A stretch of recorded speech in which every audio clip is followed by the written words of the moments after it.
Hey everyone, welcome back to a special segment of the European Volleyball Show. I'm here with Dan, my co-host as always. We are previewing the European team's outlooks going into the 2020/2021 Tokyo Olympic Games.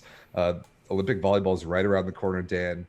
We're hitting Pool B on the women's side. You may have already seen our preview of Pool A at women's side.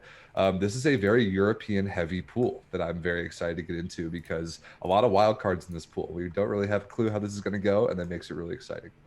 Yeah, Rob, thanks for joining me today. And let's Pool B on the women's side. Yeah, like you said, three European teams compared to only one, Serbia, which we talked about in our other episode. But we have in this pool Argentina. Sorry, we have in this pool Argentina, China, Italy, Russia, Turkey, and the USA. So, Rob, right off the bat, this is, in my opinion, the stronger pool of the two. I think very clearly the stronger pool.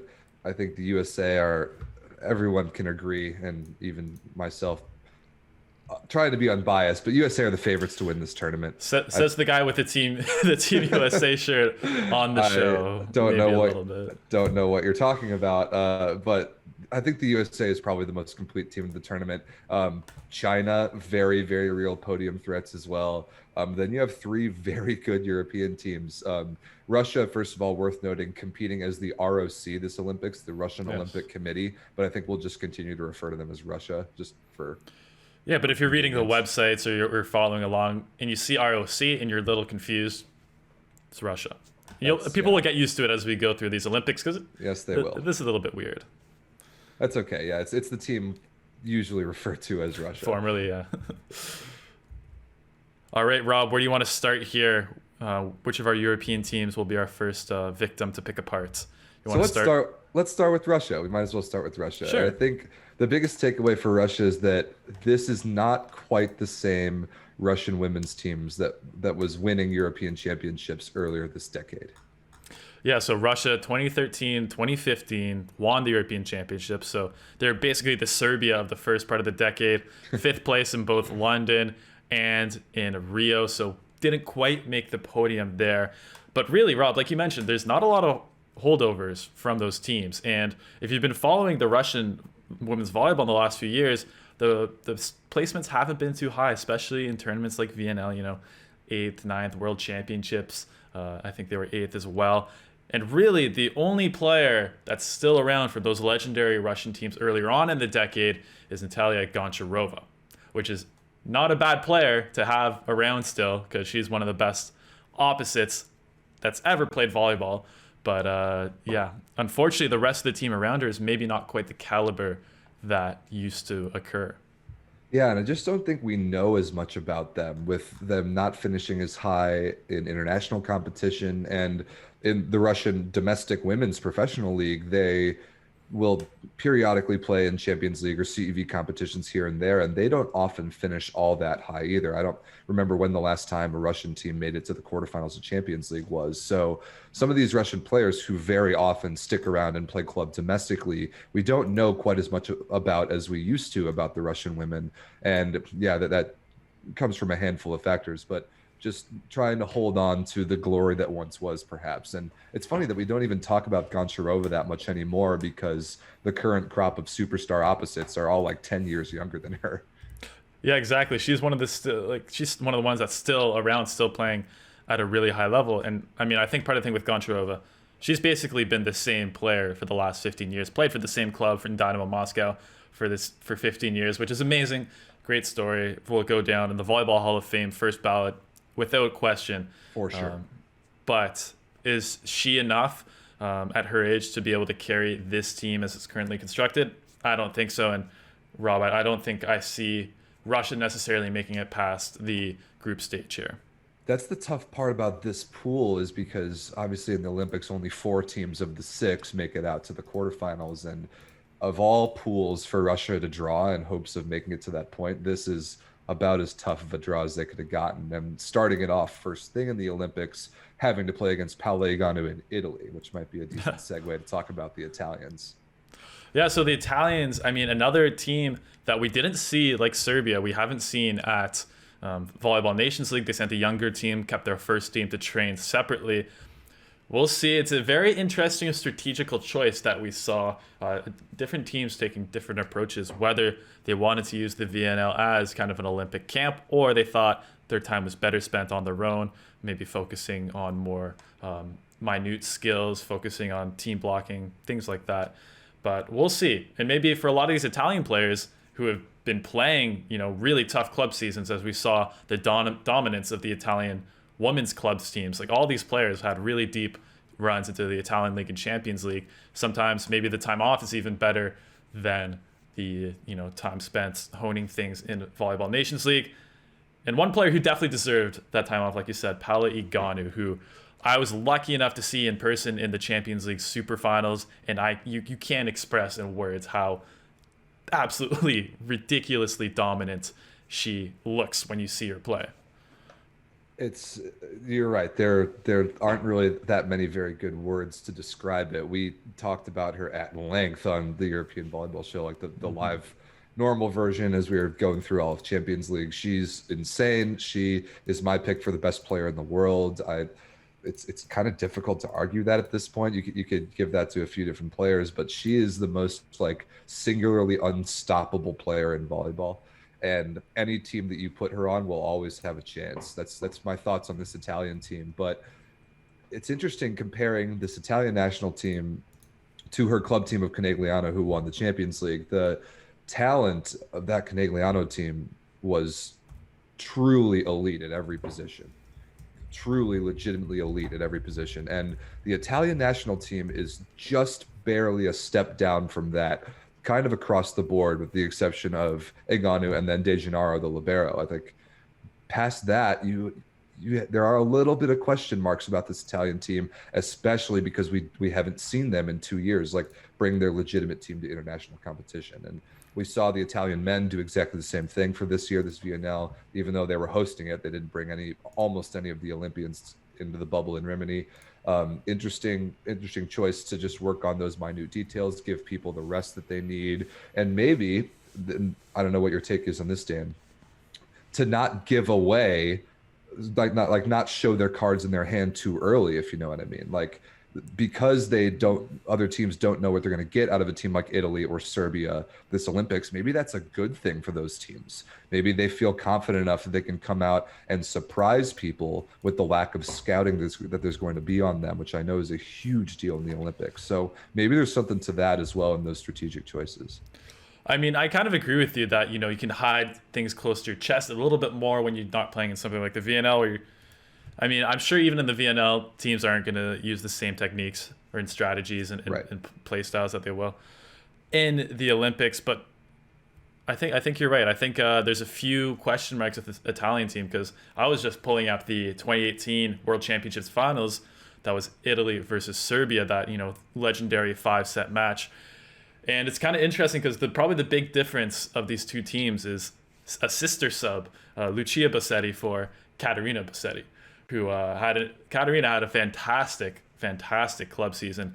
And I think, like you were saying, the team construction of Conegliano, just a bunch of defenders, a bunch of back row players like Kim Hill around Paola Eganu, who was going to get 75 to 100 sets in one match. And I think Caterina Bassetti fits that role like a glove.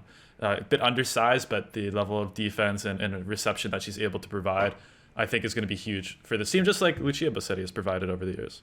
Right. She's kind of Mikhail Kubiak-like. I think Yeah. there's a little analog there from the Polish men's team. She's got all the skills, including attacking, but that's not what she's going to be leaned on to do the most. And I think that's a really good fit. What do you think about their second starting outside spot? I would think it would be Miriam Silla, but you saw she kind of had a short leash in the Champions League finals.